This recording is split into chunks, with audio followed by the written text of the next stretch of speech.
Hello, in this video we are going to go over the basics of fluid simulation using Obi Fluid version 5. First thing I'm going to do is go to Game Object, 3D Object, Obi Emitter. And as you can see, Obi has already created a solver object as a parent to our emitter. If we now click the emitter and take a look at its inspector, you will see that the first property here takes a blueprint as input.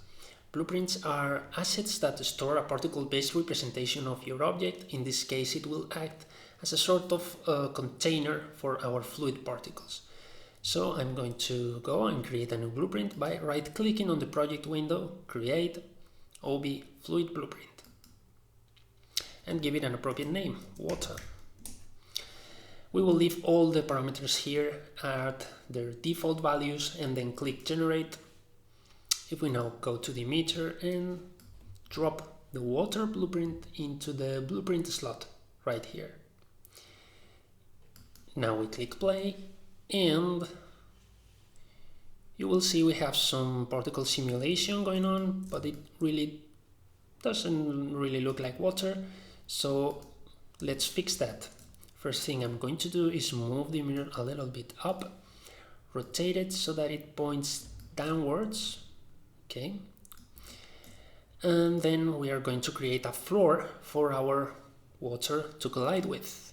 Go to Game Object, 3D Object, create a cube, and now if we want fluid particles to collide with a collider, we need to add an Obi collider component to it.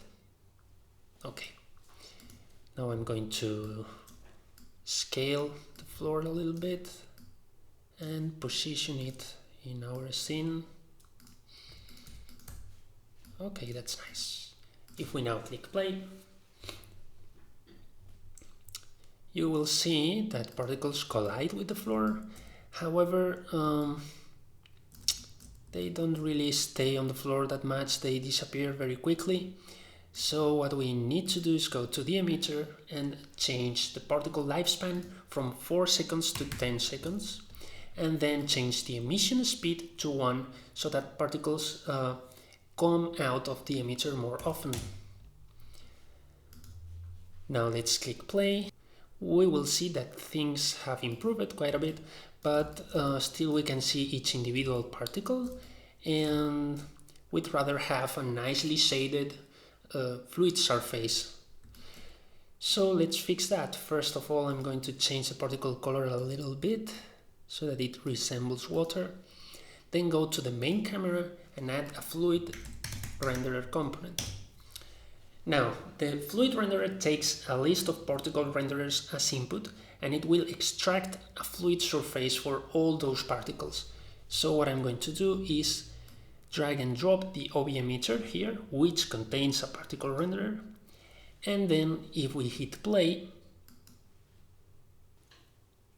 we will be able to see some bluish thing around the particles. That's the fluid surface, but it's being rendered together with the particles, so they are fighting each other and we can't really distinguish one from the other. So what I'm going to do is go to the Obi emitter, disable the render checkbox in the particle renderer. Make sure that you disable this one and not the entire component, because if you disable the component, then fluid rendering won't take place at all, not the particles, not the surface. Okay, the other thing we want to address here is that particles are sliding off the surface of the floor very easily. So I'm going to change the collision material on the cube. For that, I will select the cube, and here in the Obi collider, I am going to select the medium friction material. If we now click play, we will see that things are a bit better, but still we can see each individual particle because they are not merging with each other, and the fluid extraction is considering each particle in isolation. What we need to do is increase the radius scale here in the particle renderer so that particles are rendered a little bit bigger, and there we go. Now we have something that resembles the surface of a liquid. This is all for this video. See you in the next one.